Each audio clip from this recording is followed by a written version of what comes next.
Hey guys, what is going on? Welcome to another vlog. So by popular request, you guys wanted me back in the car. Now I am not guaranteeing that I'm going to do every video like this, but I figured I'm going to crank at least one out for old time's sake. So let's jump into it, shall we? I have seen a lot of shootings over the 10.5 years of being in this career. Very rarely are they ever personal. I don't usually know the people that are involved, I just respond. But once in a while it gets personal, and I will tell you guys about that today. And yes, before you guys pointed out, my check engine light is still on, just for you guys. A lot of you guys have been asking me to do more story related videos, and it's hard for me to think back and remember what I have or haven't told you guys about already. And I know I've put out a couple of videos where I've actually repeated something I've told you guys in the past, and I do apologize for that. But after doing this for 2.5 years and having a horrible memory on top of that, it's hard for me to remember what I've said and what I haven't. But I know I have not told you guys about this one. So back in the days when I was working for the city still, it was very common to encounter the same people in the projects over and over and over again. It was the same people acting a fool. And after working the projects for so many years, guys, you could guess,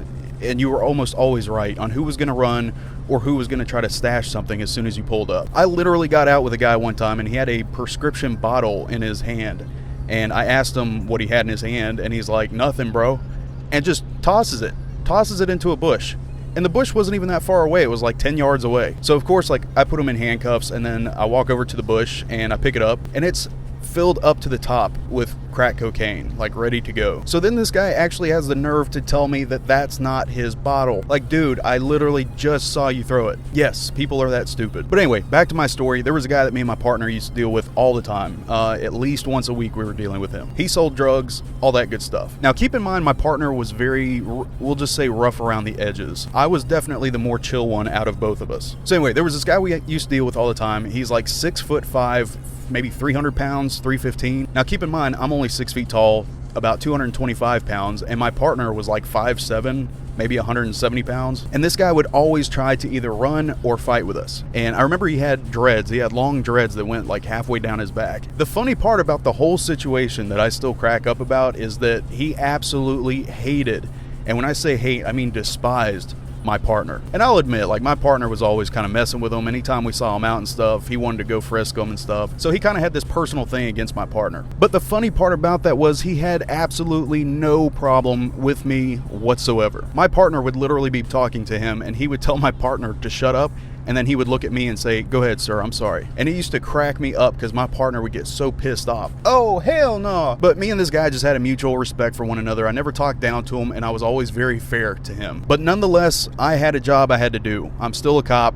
He's still a dope boy. He has a job to do. His job is to run, try to get away. But I have to give him credit. He never once ever swung on me, even though I'm sure he could have. Once I was able to catch him, he gave up. He knew that was the end of it. So fast forward several years, and the team that me and my partner were on was actually disbanded, and we were both put back into patrol. They had manpower shortages. So anyway, fast forward again, we're going to go a few years here. I ended up leaving the department I was with. I joined the department I'm with now. And when I was in CID, we get a call for a gunshot. We got called out.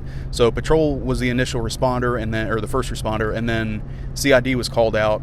I can't remember if I was in training at the time or not, but either way, I remember it was after the end of the day, and we actually got called out. I was home for like an hour or two, and then I got called out to this scene. So I'm sure you can imagine by the time I get there, like, they had already taken the gunshot victim to the hospital, and I was responsible for processing the scene with one of the other guys in CID.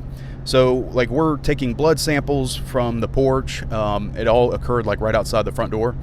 So he's processing, and I'm taking pictures, and we're measuring things, and we're like picking up shell casings and stuff. So after we get done with that scene, we go to the hospital to check on the victim. Well, as we are on the way to the hospital, we are notified that the victim did not make it. He did. So we get to the hospital, and we go through the back door of the ER, and we go to this like trauma room. It's like the room to go to if somebody's about to die, and it's like the #1 kind of emergency room. And I walk in there, and I see this huge body under a white sheet. So as soon as we step in there, the nurses kind of move the sheet down, and I saw this dude's face. And I'll be damned if it wasn't that same guy that I used to deal with all the time in the city. And it was really a mix of emotions because, you know, obviously this guy was up to no good all the time, but he's still, you know, he's still a human being. And most of his crimes were like drug charges and stuff. It wasn't anything to do with kids or women or anything like that. So you know, I mean, it is what it is when it comes to the drug thing. I think everybody has their own opinion about that, but I honestly believe he wasn't a horrible guy. And honestly, I didn't even recognize him at first because I guess he had shaved his head sometime before this. So without his dreads, I didn't really recognize him, but he looked familiar. I said his name and the nurse was like, yeah, that's him. I was like, damn, really? So basically what happened is the victim went to this guy's house, and I guess him and his girl, I don't know, it was some baby mama drama. So the victim actually had a gun on him and he was pulling it out of his waistband. So the girlfriend was standing in the doorway and her boyfriend was standing behind her in the house. So basically the victim is struggling to get this gun out, and this dude in the house had a gun in his waistband. So like out of nowhere, he pulls the gun out of his waistband, reaches over his girlfriend's head and fires a single shot. That single shot went straight into that dude's forehead. Like, it could not have been a more textbook, clean, Kill Bill style shot. And at the end of the investigation, it was found to be in self-defense. I mean, this dude was, first of all, at somebody else's property that he wasn't supposed to be at. He was told multiple times to leave.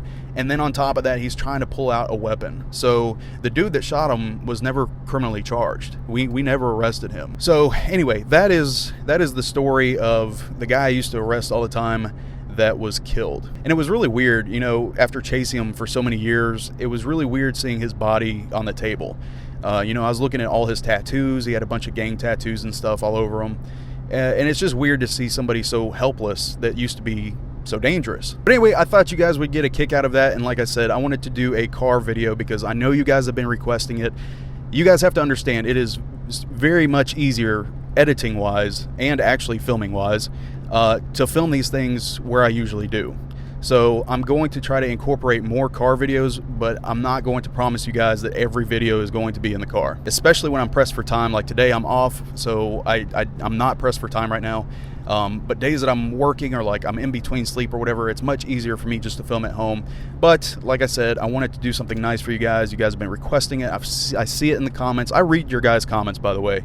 So like after I post a video, for like the first 48 hours, I watch the comments very closely. So older videos, I don't really check those anymore. I still see some of the comments on the old videos pop up because I go to my dashboard page on YouTube and I check them. But really, the first 48 hours that a video's out, that's when I check the comments very intently. So either way, thank you guys so much for watching today. I do appreciate it. Like I said in my last video, I'm going to start doing more live streams, both public and for private Patreon and YouTube sponsors or YouTube memberships, whatever they're calling them now. But either way, I appreciate you guys tuning in. I hope you enjoyed the car video, and I hope you guys have a wonderful, wonderful rest of your week.